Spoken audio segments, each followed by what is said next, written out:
Happy mathematics to you all. आज मैं आप लोगों के लिए सिमिलर ट्रायंगल की एक्सरसाइज 6.3 स्टार्ट करने जा रही हूँ। काफ़ी बड़ी एक्सरसाइज है, इसलिए इसको कवर करने के लिए हमें कई सारे वीडियोस करने पड़ेंगे। तो वन बाय वन सारे वीडियोस आपको ध्यान से देखने हैं और समझना है कि क्वेश्चन कैसे होंगे। टॉपिक नया है, इसलिए थोड़ा ध्यान देने की ज़रूरत है। सिमिलैरिटी के क्राइटेरिया, उसके एग्जाम्पल्स मैं ऑलरेडी प्रीवियस वीडियोज़ में आपको सॉल्व करके दिखा चुकी हूँ।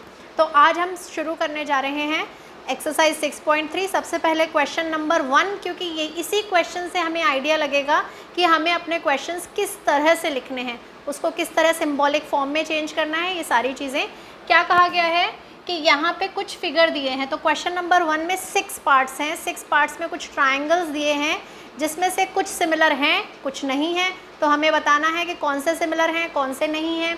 अगर सिमिलर हैं तो उनको प्रॉपर सिंबॉलिक फॉर्म में लिखना है। क्वेश्चन ध्यान से पढ़िए। State which of pair of triangles in the given figure are similar, write the similarity criteria used by you and also write the pair of similar triangle in symbolic form. तो इस तरीके से हमें ये questions के सारे part solve करने हैं। तो सबसे पहले फर्स्ट पार्ट देखते हैं, जो कि काफ़ी सिंपल है।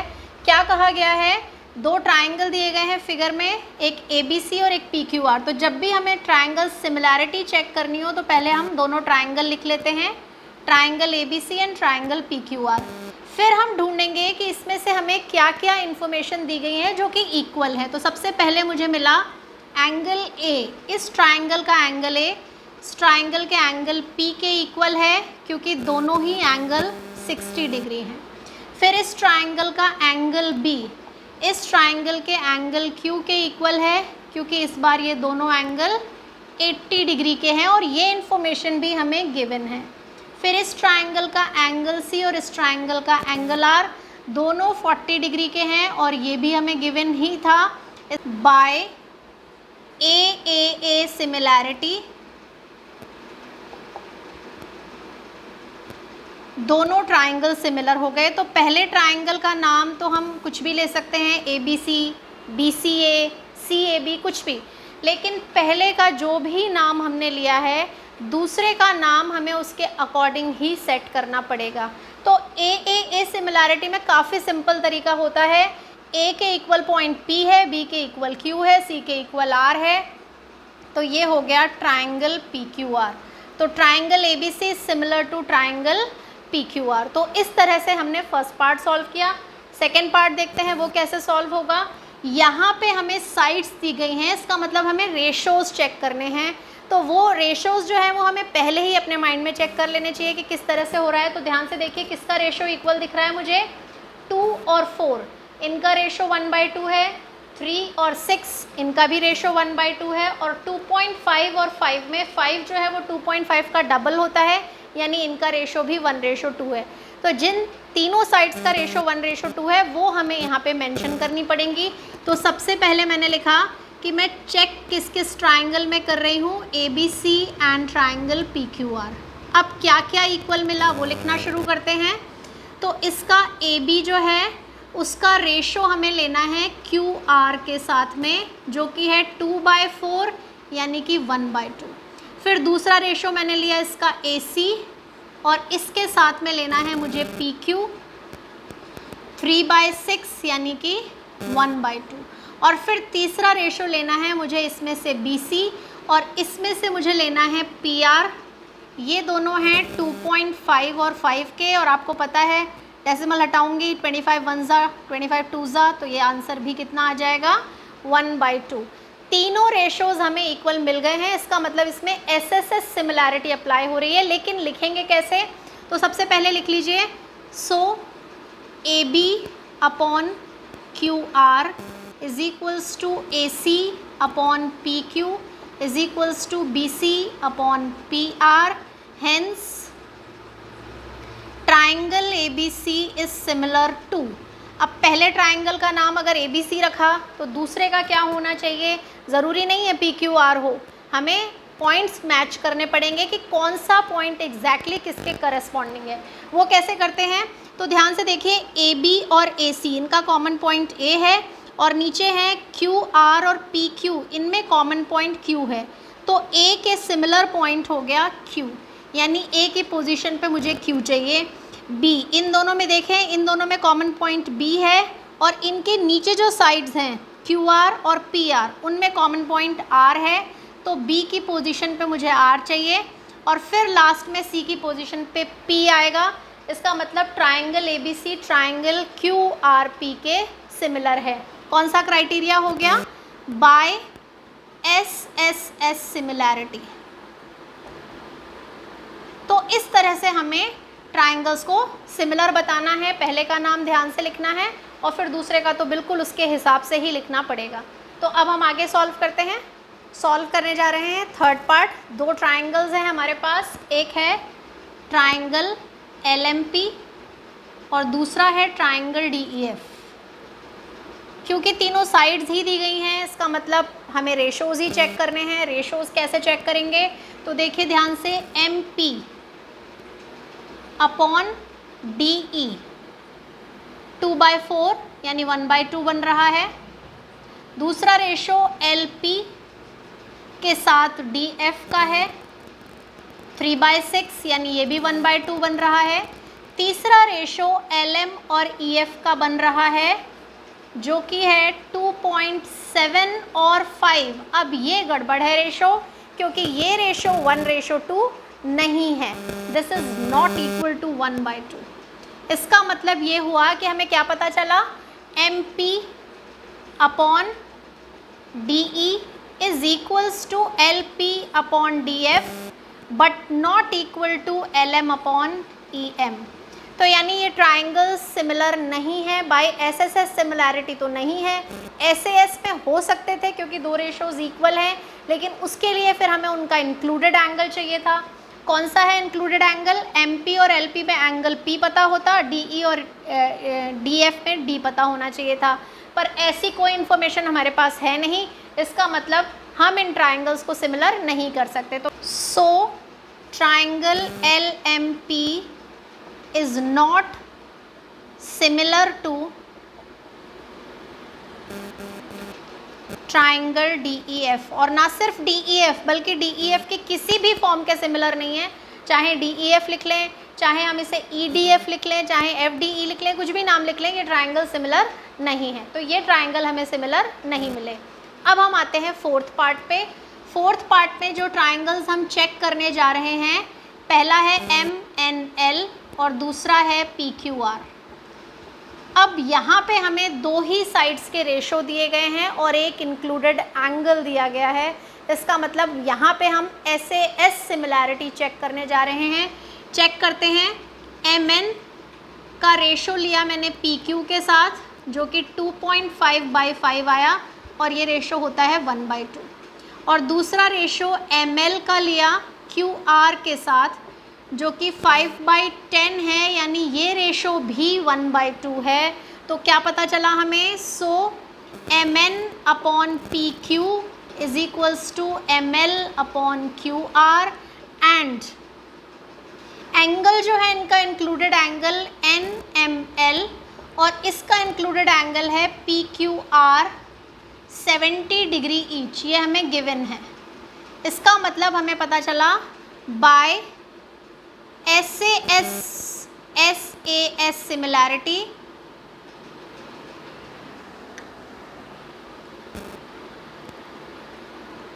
Bye SAS similarity. अब ट्राइंगल की नेमिंग ध्यान से करनी है। मान लो उसका नाम रखा मैंने MNL, तो इस ट्राइंगल का क्या नाम होगा? M जो पॉइंट है वो Q के सिमिलर आ रहा है क्योंकि M और Q दोनों पे 70 डिग्री एंगल बन रहा है। तो इस ट्राइंगल की शुरुआत Q से होगी। अब इसकी शुरुआत Q से हुई, इसमें आगे हम N पे गए हैं तो उसमें हमें आगे P पे जाना पड़ेगा। कैसे पता चला? यहाँ ध्यान से देखिए। सबसे पहले कैसे पहचानते हैं कि ये जो ऊपर वाला ट्राइंगल है इसका कॉमन पॉइंट M है, नीचे वाले का कॉमन पॉइंट Q है। M के इक्वल तो Q हो गया और M अगर Q के इक्वल है तो N के इक्वल जो पॉइंट है वो P आ जाएगा और फिर बचा हमारा L, तो L के इक्वल जो पॉइंट है वो R आ जाएगा। तो इस तरह से triangle MNL is similar to triangle QPR हो गए बाय SAS सिमिलैरिटी। सॉल्व करने जा रहे हैं फिफ्थ पार्ट। फिफ्थ पार्ट जो है उसको देखते ही मुझे पता चल रहा है कि ये ट्राइंगल सिमिलर नहीं है। कैसे पता चला? ए सिमिलैरिटी या ए सिमिलैरिटी के लिए 3 या 2 एंगल्स चाहिए, इसमें सिर्फ एक ही दिया है इसलिए वो सिमिलैरिटी अप्लाई नहीं हो सकती। एस सिमिलैरिटी के लिए तीनों साइड्स पता होनी चाहिए तभी हम उनके रेशो कैलकुलेट कर सकते हैं, वो भी इसमें अप्लाई नहीं हो रही क्योंकि तीनों साइड्स के रेशो नहीं दिए। एस सिमिलैरिटी अप्लाई होनी चाहिए लेकिन एंगल जो है दोनों रेशोज़ जो 2 साइड्स हैं उनके बीच का एंगल होना चाहिए इंक्लूडेड। तो इस फिगर में तो इंक्लूडेड एंगल है 5 और 6 का इंक्लूडेड एंगल 30 डिग्री, लेकिन वो जो ट्राइंगल है इसमें 2.5 और 3 का इंक्लूडेड एंगल हमें नहीं दिया गया है। इसका मतलब ट्राइंगल सिमिलर होने के कोई चांसेस नहीं है। फिर भी हमें मेंशन करना है किस तरह से, वही पहले हमने ट्राइंगल्स लिखे, triangle ABC and triangle DEF। क्या क्या इक्वल मिल रहा है हमें? रेशोज़ हमें इक्वल मिल रहे हैं। क्यों? क्योंकि AB 2.5 और DF जो है वो 5 है। 2.5 और 5 का रेशो 1:2 होता है। BC और EF का रेशो इक्वल है क्योंकि वो 3 और 6 का रेशो है, ये रेशो भी 1/2 होता है।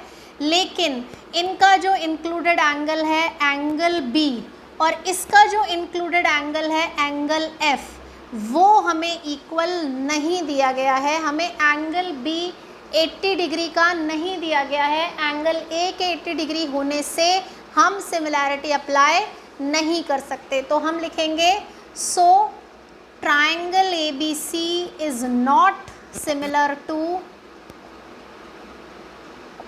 अब सिमिलर नहीं है तो जो दूसरा ट्राइंगल है उसे हम किसी भी नाम से ले लें, वो सिमिलर नहीं रहेगा। तो not ABC is not similar to DEF या ABC is not similar to FDE, कुछ भी लिख सकते हैं, पर ये ट्राइंगल हमारे सिमिलर नहीं है। तो इस तरह से ये SAS हम अप्लाई, रेशोज़ इक्वल होते हुए भी अप्लाई नहीं कर पाए, एंगल इक्वल होते हुए भी अप्लाई नहीं कर पाए क्योंकि एंगल इंक्लूडेड एंगल नहीं था। ज़रा नेक्स्ट क्वेश्चन में चलते हैं। इसमें क्या हो रहा है? इसमें हमें 80 डिग्री एंगल दोनों ट्राइंगल में इक्वल मिल रहा है। अब इसमें एक एंगल 70 डिग्री का है और इसमें एक एंगल 30 डिग्री का है, पर इससे हम आइडिया नहीं लगा सकते, हमें तीनों एंगल पता होने चाहिए। तो हम ऐसा करते हैं, किसी एक ट्राइंगल का तीसरा एंगल भी कैलकुलेट कर लेते हैं। तो सबसे पहले मैंने ट्राइंगल DEF में एंगल F कैलकुलेट करना शुरू किया। वो कैसे? एंगल सम प्रॉपर्टी से 180 में से 70 और 80 का सम सब्ट्रैक्ट कर दिया जो कि होता है 150, यानी हमारे पास एंगल F जो है वो कितने डिग्री का आ गया है? 30 डिग्री का। ये एंगल जो है ये हमारे पास अब 30 डिग्री का है और अगर ये 30 डिग्री का है तो ये इस एंगल R से मैच कर गया है। इसका मतलब हमारे ट्राइंगल सिमिलर हो चुके हैं। अब लिखेंगे कैसे? फिर वही in triangle DEF and triangle PQR। क्या क्या पता चला? एंगल E जो है वो एंगल Q के इक्वल है, ईच 80 डिग्री, और एंगल F जो है वो एंगल R के इक्वल है, ईच 30 डिग्री। और दो एंगल्स इक्वल होते ही हमारे ट्राइंगल सिमिलर हो जाते हैं। Hence triangle DEF is similar to triangle, अब नाम ध्यान से करना है, E के इक्वल पॉइंट Q है यानी Q मिडिल में आएगा, F के इक्वल R है, तो जो P है वो फर्स्ट पोजीशन पे आएगा, यानी triangle DEF is similar to triangle PQR by AA similarity. तो इस तरह से हमने क्वेश्चन नंबर 1 के पूरे 6 पार्ट सॉल्व किए और इससे हमें आइडिया लगेगा कि हमें किस तरह से चीज़ें इक्वल करनी है, किस तरह से नाम लिखने हैं। तो ये काफ़ी सिंपल क्वेश्चन था लेकिन इसी से हमारी बेसिक प्रैक्टिस होती है। तो अब हम सॉल्व करेंगे क्वेश्चन नंबर 2। क्वेश्चन नंबर 2 क्या कह रहा है? क्वेश्चन नंबर 2, इसमें एक फिगर दिया गया है और उसमें हमें दो एंगल्स दिए हैं। एक ये वाला एंगल है COB जो कि कितने डिग्री का है, BOC 125 डिग्री का, CDO 70 डिग्री का, और 3 एंगल्स पूछे हैं। मार्क कर लेते हैं कौन कौन से पूछे हैं। एक है DOC यानी ये वाला एंगल, एक है DCO यानी ये वाला एंगल, और एक है OAB यानी कि ये वाला एंगल। तो ये तीनों एंगल्स हमें यहाँ पे कैलकुलेट करने हैं। सबसे पहले बात करते हैं DOC की।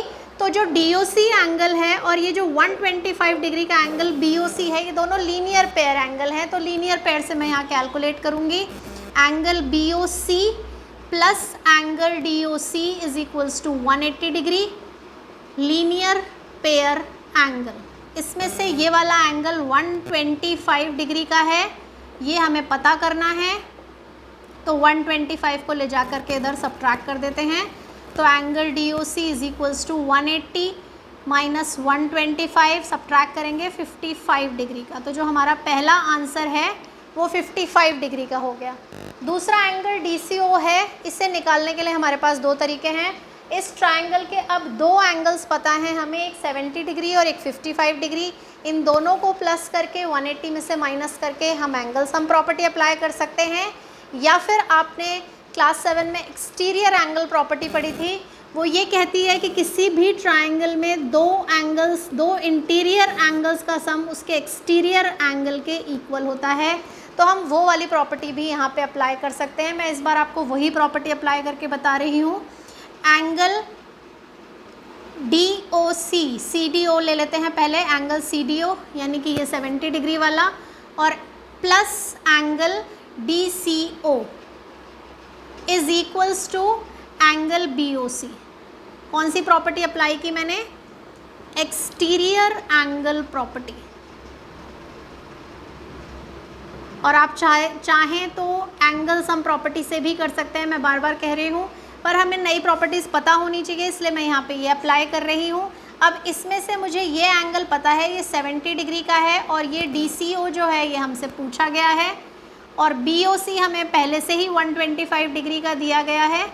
तो अब DCO कैलकुलेट करने के लिए मैंने 125 में से 70 डिग्री सब्ट्रैक्ट किया।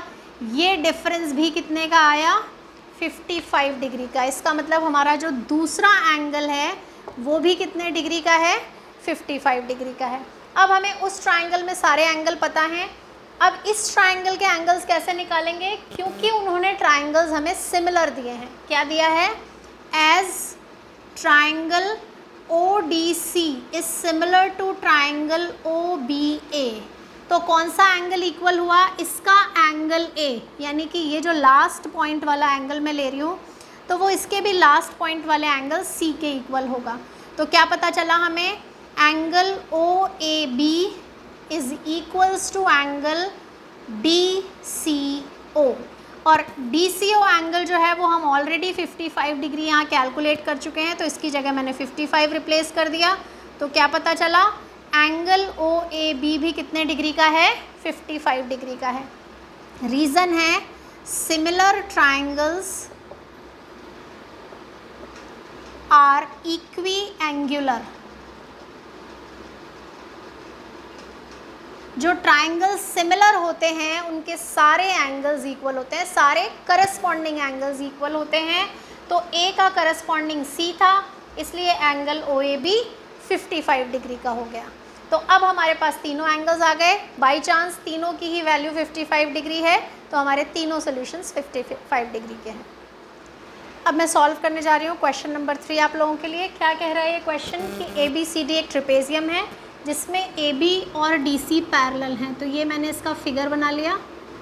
इसकी पैरेलल साइड्स हैं AB और DC। इसके बाद उन्होंने कहा इसके जो डायगोनल्स हैं वो O पॉइंट पे इंटरसेक्ट कर रहे हैं। तो ये डायगोनल्स बनाए मैंने, ये पॉइंट O बनाया। तो इस तरह से ये हमारा फिगर बन के तैयार है। अब वो कह रहे हैं कि हमें ये रेशोज़ इक्वल बताने हैं। अब आपको ध्यान होगा ये सेम क्वेश्चन हम पिछली एक्सरसाइज में भी सॉल्व कर चुके हैं, लेकिन उस समय हमने इसे बेसिक प्रोपोर्शनैलिटी थ्योरम से किया था, काफ़ी लेंदी हो गया था क्वेश्चन। आज हम ये सेम क्वेश्चन सिमिलैरिटी से करने जा रहे हैं, और ना तो इसमें कोई कंस्ट्रक्शन करना पड़ेगा ना ही कुछ, और एकदम आसानी से क्वेश्चन सॉल्व हो जाएगा। वो कैसे? देखिए ध्यान से। ये ऊपर की तरफ जो साइड्स हैं OA और OB, इसका मतलब हमें जो ट्रायंगल यूज़ करना है वो है AOB, और नीचे की तरफ जो साइड्स हैं OC और OD वो ट्रायंगल DOC की साइड्स हैं। इसका मतलब हमें AOB और DOC में सिमिलैरिटी चेक करनी है। तो शुरुआत करते हैं। In triangle AOB and triangle COD। अब इसमें क्या क्या इक्वल है? एंगल्स इक्वल हैं। जैसे ही पैरेलल लाइंस दी जाएं आपको तुरंत एंगल्स इक्वल नज़र आने चाहिए। क्योंकि जहाँ लाइंस पैरेलल होती हैं, छोटी क्लास में हमने पढ़ा है, वहाँ पे करस्पॉन्डिंग एंगल्स इक्वल होते हैं, वहाँ ऑल्टरनेट एंगल्स इक्वल होते हैं। तो यहाँ जो एंगल्स हम काम में लेने वाले हैं वो है ऑल्टरनेट इंटीरियर एंगल्स। कैसे? ये जो एंगल है ये इसका ऑल्टरनेट इंटीरियर एंगल है। मान लो इसको मैंने कहा 1, तो एंगल 1 एंगल 2 के इक्वल है। और इसी तरह ये जो एंगल 3 है इसका ऑल्टरनेट एंगल है ये एंगल 4, तो 1 2 के इक्वल है और 3 4 के इक्वल है। तो अब मैं क्या लिखूँगी? Angle 1 is equals to angle 2 and angle 3 is equals to angle 4, और दोनों के लिए एक ही रीज़न है, alternate interior angles are equal. अब वैसे तो 2 ही एंगल्स हमारे लिए सफिशिएंट होते हैं, अगर 2 एंगल इक्वल हैं ट्रायंगल सिमिलर हो जाएंगे, लेकिन तीसरा एंगल भी इक्वल है, आप चाहें तो वो भी मेंशन कर सकते हैं। तीसरा एंगल है ओ पे बनने वाला एंगल, दोनों ही ट्रायंगल के लिए वो वर्टिकली ऑपोजिट एंगल है, और आपको पता है वर्टिकली ऑपोजिट एंगल भी इक्वल होते हैं, पर क्योंकि हमें 2 ही काफ़ी हैं तो इसलिए मैं आगे नहीं लिख रही हूँ। तो अब मैं क्या लिखने वाली हूँ? Hence triangle AOB is similar to triangle. अब AOB अगर इसका नाम है तो उसका नाम क्या बनेगा? क्योंकि A का एंगल 1 C के एंगल 2 के इक्वल है, यानी उस ट्रायंगल की शुरुआत C से होगी। O पे वर्टिकली ऑपोजिट एंगल बन रहे हैं, इसका मतलब O पॉइंट O के इक्वल है, और जो इसका B पॉइंट है वो इसके D के इक्वल हो जाएगा। तो AOB is similar to triangle COD। और अब हम इनके साइड्स के रेशोज़ ले लेते हैं। तो अगर इसके मैंने ये दोनों पॉइंट्स लिए OA, तो इसके भी वही फर्स्ट 2 पॉइंट्स लेने पड़ेंगे, यानी उसके नीचे आ जाएगा OC। और अगर इसके मैंने ये लास्ट 2 लिए OB, तो उसके भी मुझे लास्ट 2 ही लेने पड़ेंगे OD। जैसे ही ये रेशो इक्वल आया हमारे पास ये रिजल्ट आ गया, और इसका रीज़न क्या लिखा जाएगा कि सिमिलर ट्रायंगल में जो साइड्स होती है, करस्पॉन्डिंग साइड्स होती हैं, उनके रेशोज़ इक्वल होते हैं। तो क्या लिखेंगे? साइड्स आर प्रोपोर्शनल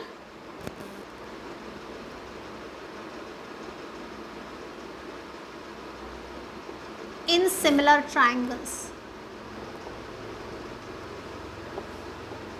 तो इस तरह से हमारे पास ये रेशो इक्वल आ चुका है। तो अब हमारे 3 क्वेश्चन सॉल्व हो चुके हैं इस एक्सरसाइज के।